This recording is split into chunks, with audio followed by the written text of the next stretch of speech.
اگر کافر اور مشرک کی اولاد بھی اس سے محبت کر لے تو آگ اسے جلا نہیں سکتی۔ یا علی، یہ پریشان ہے سب مومنین، جب ایک ابراہیم اپنے چاہنے والوں کو آگ میں نہیں جلا سکتا تو کیا کرے گا ہمارے لیے؟ یہی سوال ہوگا نا ہر انسان کا کہ علی کیا کر سکتا ہے؟ علی کہیں گے خاموش، میں جب میرے چاہنے والا کوئی مومن قیامت کے دن جہنم کی طرف سے گزرے گا، مولا فرماتے ہیں جب کوئی قیامت کے دن میرا چاہنے والا مومن جہنم کے قریب سے گزرے گا اور وہ رک جائے گا دیکھنے کے لیے کہ جہنم کے لوگوں کو کس طرح سے عذاب میں مبتلا کیا جا رہا ہے، تو جہنم چیخ کے آواز دے گا، اے علی کو چاہنے والے مجھ سے تھوڑا دور ہو جا، تیرا نور میری آنکھ کو بجھا رہا ہے۔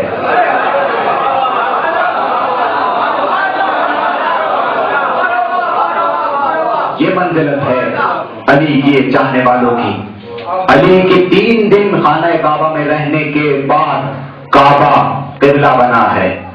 کتنی فضیلت ہو گئی کعبے کی، علی 3 دن جس جگہ پہ رکے وہ کعبہ قبلہ بن گیا، اور اس دن کا کیا مقام ہوگا جس میں 24 گھنٹے ساری کائنات علی رہتا ہے؟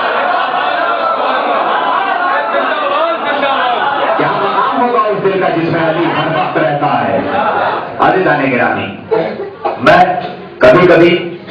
میں اکثر اپنی مجلسوں میں پڑھی ہوئی باتیں بہت کم نقل کرتا ہوں، میں زیادہ تر اپنے خود دماغ سے نکلنے والی باتوں کا زیادہ سوال کرتا ہوں۔ ایک مرتبہ میں نے بیٹھے بیٹھے کبھی دماغ میں یہ سوچا کہ یہ علی خانہ کعبہ میں تشریف کیوں لائے، جبکہ افضل کون ہے، رسول یا علی؟ ہر انسان کہے گا رسول افضل ہے، لیکن رسول ایک عام گھر میں پیدا ہوئے اور علی خانہ کعبہ میں پیدا ہوئے، ایسا کیوں؟ علی اس بات میں رسول سے افضل ہو گئے؟ معذاللہ ایسا نہیں کہنا چاہیے، لیکن ایک فضیلت تو علی کے اوپر آ گئی۔ ہمارے بڑے بھائیوں کا اعتراض ہم پہ صحیح ہو جائے گا کہ علی کو رسول سے آگے بڑھاتے ہیں،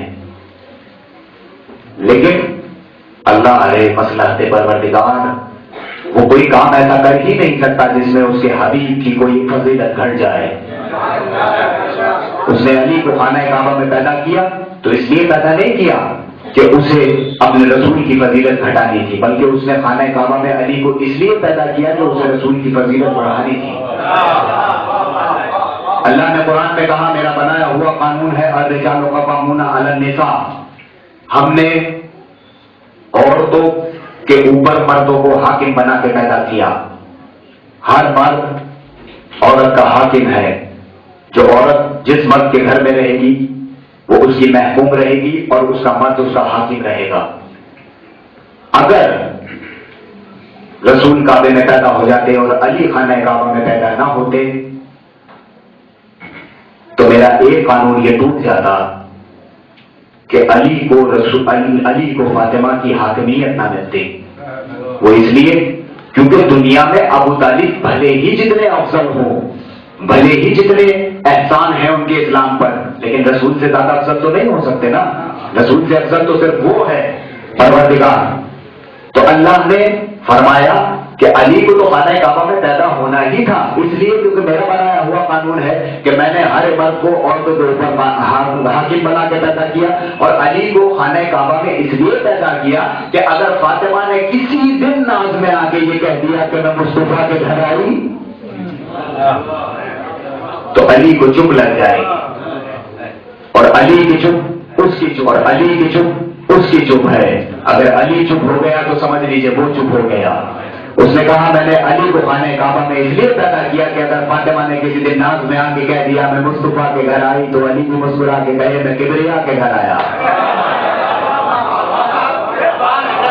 مجھے حاکم بنانا تھا فاطمہ کا، اور یہ مت سوچو کہ میں نے رسول کو خانہ کعبہ میں پیدا نہ کر کے رسول کی عظمت گھٹائی ہے، بلکہ میں نے تو عظمت بڑھائی ہے، کیونکہ خانہ کعبہ کو قبلہ جب بننا تھا کہ جب علی اس میں پیدا ہو جاتے۔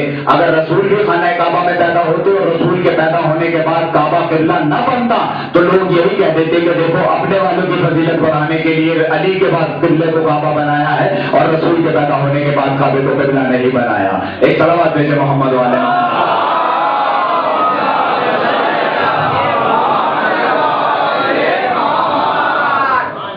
عزیزان گرامی، ہم صرف اور صرف لوگ یہ کہتے ہیں کہ علی سے محبت اس لیے کرتے ہیں کہ ہمیں جنت میں جانا ہے. ہمیں جنت میں نہیں جانا ہے. جنت جس کو چاہیے وہ لے لے, ہمیں جنت کی ضرورت نہیں ہے. ایک بات مجھے یاد آ گئی, سلمان نے فضہ سے کہا, فضہ تمہیں معلوم ہے سلمان کے لیے جنت مشتاق ہے کہ سلمان جنت کے اندر آئے. فضہ پلٹ کے کہتی ہے سلمان کوئی بات نہیں, تمہارے لیے جنت مشتاق ہوگی. ہم فضہ تو ایسے ہیں کہ 24 گھنٹے جنت میں رہتے ہیں, ہمارے لیے جنت کی ضرورت ہی نہیں. اور میں آپ لوگوں سے سوال کرتا ہوں, میں خود نہیں کہوں گا, آپ بتائیے, ایک طرف علی کو کھڑا کرے پروردگار, ایک طرف جنت کو رکھے, بتائیے کدھر جائیں گے ہم لوگ؟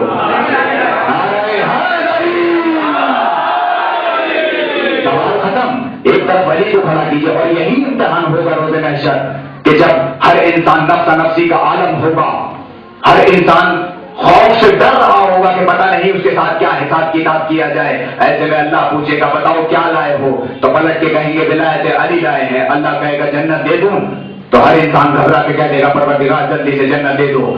پروردگار جنت میں دے دے گا, جنت میں بھیج دے گا. لیکن پیچھے پیچھے سلمان آ رہے ہوں گے, ابو ذر آ رہے ہوں گے, مقداد آ رہے ہوں گے, میثم آ رہے ہوں گے. پوچھا جائے گا سلمان کیا لائے ہو, کہا پروردگار علی لایا ہوں. کہا جنت دے دوں, کہا نہیں, یہ گھاٹے کا سودا ہے. پروردگار علی لایا ہوں, علی چاہیے. جنت کے بدلے میں علی دے دوں, یہ تو ناممکن ہے. علی لے کے آیا ہوں, علی دے دے بدلے میں, تب میں اندر چلا جاؤں گا. ایک صلوات بھیجے محمد والے محمد.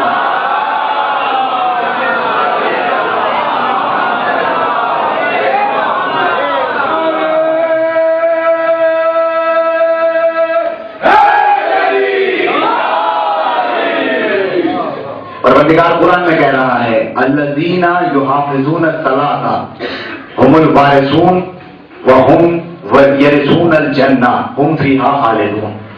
وہ لوگ کہ جو نماز کی حفاظت کرتے ہیں, وہ لوگ نماز کے وارثین ہیں اور جنت کے وارثین ہیں, اور وہی جنت میں داخل ہوں گے.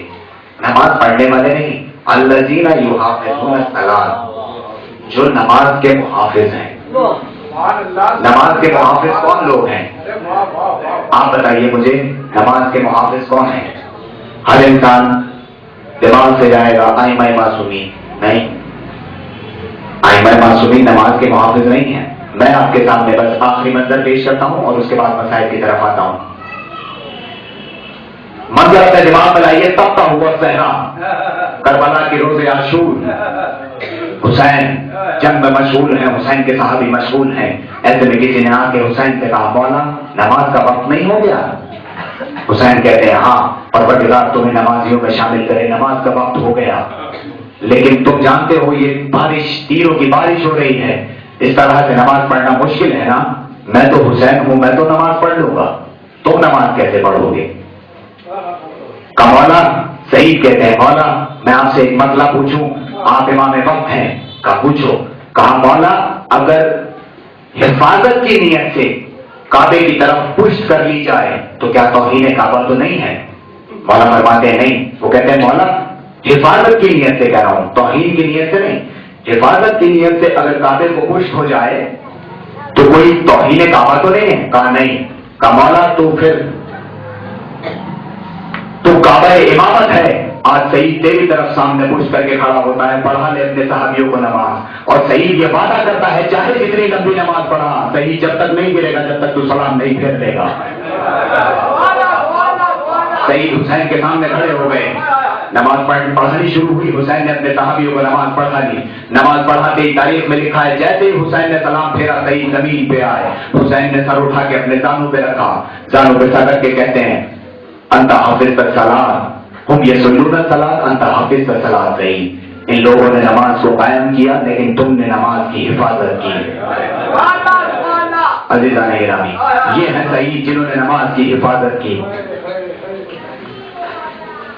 سعید کہتے ہیں مولا بس صرف ایک دل میں خلیش رہ گئی کہ سعید کی نماز رہ گئی. مولا فرماتے ہیں ان سب لوگوں نے نماز پڑھی, تم نے نماز کی حفاظت کی ہے. سعید پروردگار انہی لوگوں کے لیے پروردگار نے قرآن میں آیت بھیجی کہ وہ لوگ جو نماز کی حفاظت کرتے ہیں, کائنات میں کوئی دوسرا ایسا انسان نہیں جسے سعید کے مقام پہ لا کے رکھا جائے کہ جس نے نماز کی اس طرح سے حفاظت کی ہو. عزیزان گرامی, ایک علی یہ ہے کہ جس کے ہم فضائل اگر رسول نے کہا کہ اگر سارے سمندر روشنائی بن جائیں، سارے اشجار قلم بن جائیں، تو علی کے فضائل لکھنا مشکل ہے. ایک